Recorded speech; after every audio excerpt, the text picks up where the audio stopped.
Hello दोस्तों, आप सबका स्वागत है अपने चैनल डूअर में। और दोस्तों आज हम लोग बात करेंगे बहुत ही इम्पोर्टेंट टॉपिक में, और वो ये है दोस्तों कि कैसे अपने डर को भगाया जाए। जो हमारा एग्जामोफोबिया होता है, कैसे हम उस पर विजय पा सकें। क्योंकि ये क्वेरी दोस्तों हर साल आती है, और इस साल कोई नई बात नहीं है कि मेरा जो व्हाट्सएप ग्रुप है वो पूरा भर चुका है और ऐसी क्वेरी से। क्योंकि बच्चों को होता क्या है कि उन्हें लगता है कि पढ़ना बहुत कुछ है और अभी तक उन्होंने कुछ भी नहीं पढ़ा हुआ, तो कैसे वो कर पाएंगे। ये चीज़ पहले रियलाइज़ नहीं होता है, लेकिन जब आप दोस्तों 4th ईयर पे आप पहुंच गए हो और आपको ये चीज़ पता हो जाता है कि अब नेक्स्ट ईयर हम क्या करेंगे।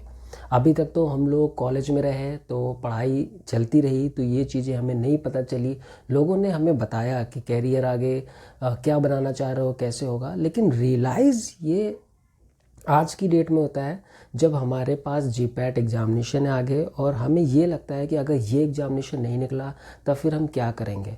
तब फिर हम कैसे घर वालों से कहेंगे कि हमें 1 साल का और मौका दिया जाए। तो दोस्तों यही सब घबराहट है। और जो बच्चा, मैं भी बता दूं कि जो बच्चा इन सब घबराहट से पार पा लेगा उसका सिलेक्शन भी हो जाएगा।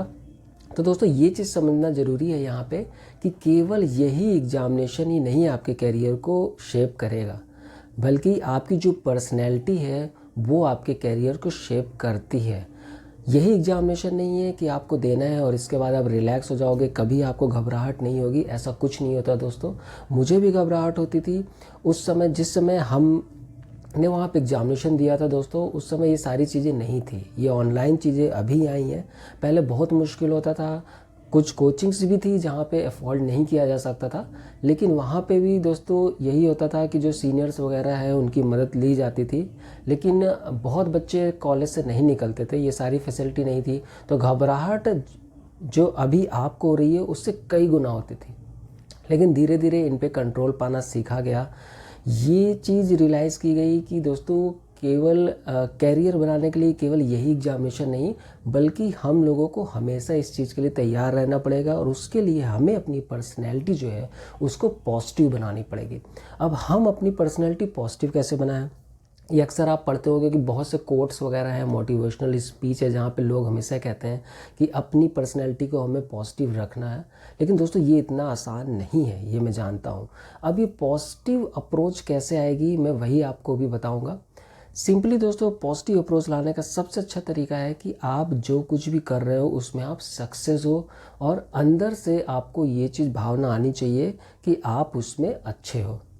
अगर एक कैंडिडेट बार बार फेल होता चला जाएगा और हम उससे कहेंगे कि आप पॉजिटिव अप्रोच लाओ, तो ये बिल्कुल सही नहीं होगा और ये किसी के लिए आसान नहीं होगा। फिर ये केवल एक कोट बन के रह जाएगा। तो दोस्तों इसलिए पॉजिटिव का सबसे ज़रूरी चीज़ है अप्रोच लाने के लिए कि आप जो भी एग्जामिनेशन दे रहे हो उसको आप क्वालिफाई करो। इसमें हो सकता है कि आप 1-2 बार फेल भी हो जाओ, लेकिन फिर उस फेलियर में आपको वहाँ पे रियलाइज़ करना है। आपको ये चीज़ मंथन वहाँ पे करना है कि क्या चीज़ आपसे कमी रह गई जिसकी वजह से एग्जामिनेशन नहीं निकला। ये केवल दोस्तों केवल एक बड़ा एग्जामिनेशन नहीं, बल्कि सेमेस्टर एग्जामिनेशन या जितनी भी एग्जामिनेशन आप दे रहे हो, जो आपके सेमेस्टर के हैं, जो आपके कॉलेज में भी कोई टेस्ट हो रहा है, तो ये सारी चीज़ें आपकी पर्सनैलिटी को बढ़ाती हैं। मैं ये नहीं कह रहा हूँ कि आपको वहाँ टॉपर बनना है, लेकिन हमेशा आपको फाइट करना है लाइक अ वॉरियर। ये आपको नहीं पता होता है कि आप सक्सेस होगे कि नहीं होगे, लेकिन आपको पूरा एफर्ट डालना है। फिर अगर आप उसमें सक्सेस नहीं होते हो तो फिर आपको ये वहाँ पे देखना है कि जो आपने एफर्ट डाला उसमें कहाँ कमी रह गई। तो इस तरह स्टेप बाय स्टेप दोस्तों यही लाइफ का भी प्रोसेस है। स्टेप बाय स्टेप आप 1 बार फेल होगे, 2 बार फेल होगे, लेकिन जब आप वहाँ पे तिबारा सक्सेस होगे तो आप पहले से बहुत मजबूत हो चुके होगे। आप मेंटली वहाँ बहुत मजबूत हो जाओगे। तो दोस्तों अगर आपको कैरियर शेप करना है तो आपका फिजिकली के साथ साथ मेंटली बहुत ज़्यादा ज़रूरी होता है कि आप वहाँ पे मजबूत रहें। ये चीज़ें आपको कौन सिखाता है? ये आपको फेलियर सिखाता है। तो फेलियर से कभी भी आपको डरना नहीं है। ये नहीं सोचना है कि हमारा जीपैट नहीं होगा तो हमारा तो लाइफ रूइन हो जाएगा। ऐसा कुछ नहीं है दोस्तों।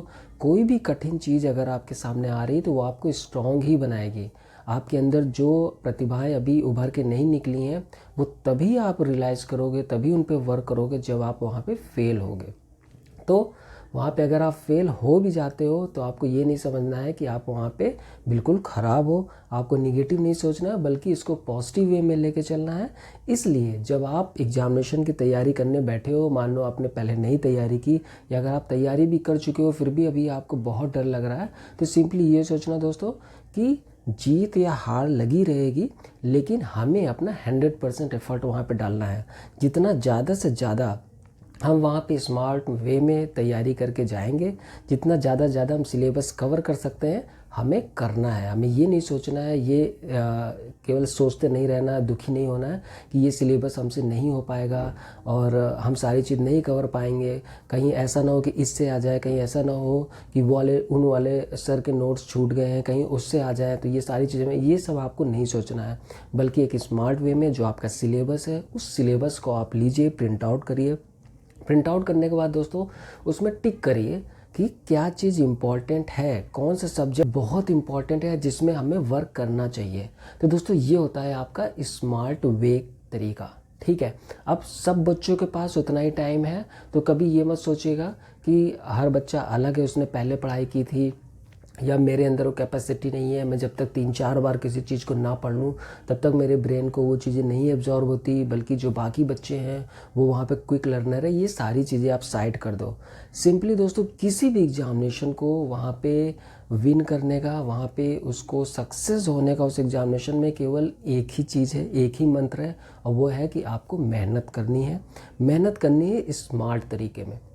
दोस्तों मैं बता दूं कि जीपैट तो हमारे लिए बहुत मुश्किल ही होता था, क्योंकि बच्चे निकलते भी नहीं थे, ऑनलाइन भी नहीं था। फिर दोस्तों मैंने गेट भी पेपर वहाँ दिया, तो गेट तो बिल्कुल नया ही था। मैंने बायोटेक्नोलॉजी वहाँ पे 2 सब्जेक्ट वहाँ पे चूज़ किए थे, जिसमें बायोटेक्नोलॉजी भी था और जेनेटिक्स भी मैंने लिया था। तो वो बिल्कुल नया प्लेटफॉर्म था। उस समय तक मेरे ख्याल से कोई भी बच्चा ये चीज़ें नहीं करता था कि वो गेट का एग्जामिनेशन निकाले। गेट निकालने का मेरा पर्पस दोस्तों यही था कि अगर मुझे आईआईटी वगैरह में पीएचडी का ऑफ़र मिल रहा है, जैसे कि उस समय मैंने वो गेट निकाला था, क्वालिफाई हुआ था, तो उसमें मुझे आईआईटी रोपर से वहाँ पे इंटरव्यू के लिए कॉल आई थी। तो ये जीपैट से नहीं होता, बल्कि अगर आप वहाँ पे कुछ स्पेसिफिक सब्जेक्ट हैं उनसे आप करना चाहते हो पीएचडी वगैरह अगर चल के, और आईआईटी जैसे रिप्यूटेड कॉलेज से करना चाह रहे हो, तो आपको वहाँ पे गेट निकालना पड़ेगा। तो ये सारी चीज़ें किसी ने नहीं बताई थी, बल्कि मैंने खुद सर्च किया था। उस समय के फैकल्टी मेम्बर्स भी दोस्तों इतने ज़्यादा ट्रेन नहीं थे, उनको भी ये सब चीज़ें नहीं पता थी। तो दोस्तों बहुत मुसीबत हुई थी, लेकिन मैंने कभी हार नहीं मानी। उसका नतीजा ये रहा दोस्तों कि जीपैट भी निकला, 2 बार निकला, गेट भी निकला। फिर एक एग्जामिनेशन होता है Tata institute of fundamental research की तरफ से, अगर आप रिसर्च में जाना चाहते हो, वहाँ से पीएचडी करना चाहते हो एक्सेट्रा, तो उसके लिए ये एग्जामिनेशन होता है जिसमें आपका फिजिक्स, केमिस्ट्री और बायो पूछा जाता है। ये भी दोस्तों बिल्कुल नया था, लेकिन इसको मैं सर्च कर रहा था, ये एक दिन निकल के आया ये चीज़, तो मैं उसके बारे में डेप्थ में गया और मैंने इसमें भी कभी हार नहीं मानी, क्योंकि पहले सक्सेस हो चुका था। तो धीरे धीरे मेरी पर्सनैलिटी क्या है वहाँ पे पॉजिटिव हो चुकी थी कि कोई भी एग्जामिनेशन दिखेगा जो मेरे मतलब का है तो मैं उसमें अपीयर ज़रूर होऊंगा। मुझे वहाँ पे हारने का बिल्कुल भी दुख नहीं था। मुझे ये नहीं लग रहा था कि मैं यहाँ पे अगर नहीं निकाल पाया तो क्या होगा, क्योंकि तब तक मेरी जो पर्सनैलिटी थी वो बहुत पॉजिटिव हो चुकी थी। तो वो एग्जामिनेशन की दोस्तों फर्स्ट अटेम्प्ट में निकला। अब बहुत जगह से कॉल आया, बहुत ज़्यादा मेरे कॉल लेटर्स आए कि यहाँ पे इंटरव्यू देने आ जाइए, पीएचडी करने के लिए यहाँ पे आ जाइए। गुड़गांव में भी था, आपका नेशनल ब्रेन रिसर्च सेंटर करके था, आपके आईसर पूना। तो ये सारी जगहों से मुझे कॉल लेटर आए। वो तभी मुमकिन हुआ दोस्तों जब मेरी पर्सनैलिटी पॉजिटिव, और मैं किसी भी एग्जामिनेशन से वहाँ पर डरता नहीं था। लेकिन ऐसा पहले नहीं था, जब मैंने स्टार्ट किया जीपैट से तब नहीं था। तब दोस्तों वहाँ पे मेरी पर्सनैलिटी नेगेटिव थी, क्योंकि मुझे डर लगता था, मेरे पास रिसोर्सेज नहीं थे, मुझे पता नहीं था। तो दोस्तों मेरा यही कहना है कि अभी आप उस स्टेज में हो, आप उस फर्स्ट स्टेप में हो जहाँ मैं कभी हुआ करता था। इसलिए दोस्तों कोशिश यही करिएगा कि ये जो सक्सेस और फेलियर के बीच का जो रास्ता है, जो आपको वहाँ पे पूरा करना है, तो उसके बीच में आपको बहुत बार डिप्रेशन होंगे, बहुत से उतार चढ़ाव आएंगे, आपको लगेगा कि हम नहीं कर सकते। लेकिन आपका मन वहाँ करे या ना करे दोस्तों, अब आपने फॉर्म भर दिया है, इस एग्ज़ामिनेशन को आपको देना ही है। ये नहीं सोचना है कि हमारी तैयारी नहीं हुई है, हम इस एग्ज़ामिनेशन के लायक नहीं है, हम नहीं दे पाएंगे। ये फालतू की चीज़ें आपको नहीं सोचना, बल्कि बस वहाँ पे तैयारी करने पे लग जाइए और वहाँ पे आपको 100% गारंटी है दोस्तों कि आपको सिलेक्शन मिलेगा। ऐसा दोस्तों हर साल होता है। और जो बच्चा अपने आप को वीक कंसिडर नहीं करता है, अपनी निगेटिव पर्सनैलिटी से अपने आप को पॉजिटिव कर चुका होता है दोस्तों, उसका सिलेक्शन हो जाता है। क्योंकि बहुत बड़ा एग्जामिनेशन नहीं है, मैं बार बार कहता हूँ दोस्तों, ये बहुत बड़ा कंपटीशन नहीं है, बल्कि गवर्नमेंट की तरफ से एक स्कीम है कि ज़्यादा से ज़्यादा बच्चे बी फार्मा करके आगे निकलें, पोस्ट ग्रेजुएशन करें, और वही बच्चे आगे निकल के कोई पीएचडी करेगा, कोई रिसर्च में जाएगा। लेकिन अगर ये बच्चे नहीं देंगे एग्जामिनेशन, तो क्या होगा कि केवल प्रोडक्शन, मार्केटिंग, इन सब चीज़ों में जाएंगे जहाँ पे गवर्नमेंट को लॉस होगा। ठीक है, तो गवर्नमेंट चाहती है कि ज़्यादा से ज़्यादा बच्चे निकलें, स्कॉलरशिप लें। तो यहाँ पे मैं कहूँगा बहुत बड़ा कंपटीशन नहीं है, केवल बस अपने माइंड को आप बनाए रखिएगा कि आपको कुछ भी हो जाए, यहाँ पे दोस्तों सिलेक्शन लेना है। पूरी कोशिश करनी है आपको कि जितना ज़्यादा से ज़्यादा सिलेबस आप वहाँ पे कर सको, जितना से ज़्यादा ये ऑनलाइन चीज़ें आजकल अवेलेबल हैं। एमसीक्यू आपको जहाँ पे भी दिखाई देता है, जिस प्लेटफॉर्म में भी दिखाई देता है, उस वहाँ पर रुक जाइए, उस एमसीक्यू को सॉल्व करने की कोशिश करिए। दोस्तों ये क्या है कि आपके कॉन्फिडेंस को बहुत बूस्ट करेगा। मानो आप यूट्यूब देख रहे हो, आपने वहाँ पे डाला जीपैड करके डाला और कोई चैनल खुल गया, XYZ खुल गया, मेरा चैनल खुल गया या किसी और का चैनल खुल गया, और वहाँ पे कोई एमसीक्यू से रिलेटेड बात हो रही है, तो वहाँ पे ये मत सोचिएगा कि ये सब चीज़ें मैं कर चुका हूँ, या फिर आपको ये नहीं लगना चाहिए कि मेरे 5 मिनट बर्बाद हो जाएंगे, इससे अच्छा मैं रिवीजन कर लूँ।